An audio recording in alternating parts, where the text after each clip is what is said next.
Hello everyone, it's Nora here, and I wanted to do a little bit of a video talking about jazz violin.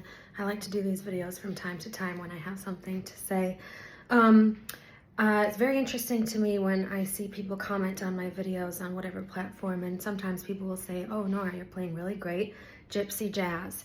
Or they'll say, some people actually hear jazz violin and they mistake it for Western swing, or they mistake it for bluegrass or other things. But yeah, some people hear jazz violin and their ear automatically goes to gypsy jazz. And I think the reason for that is that, of course, they have an association with jazz violin that's very closely tied to Stefan Grappelli, who was an icon and a great violinist and a huge influence on me.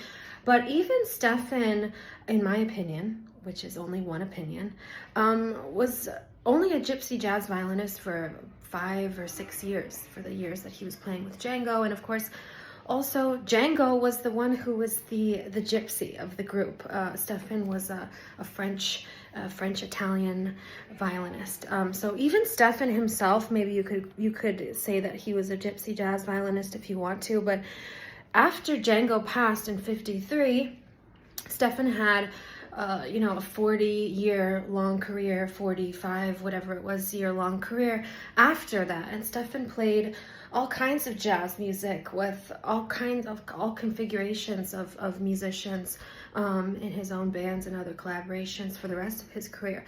So I don't know if even I consider Stefan to be a gypsy jazz violinist. Now, people might think that's crazy. I consider Stefan to be a jazz violinist.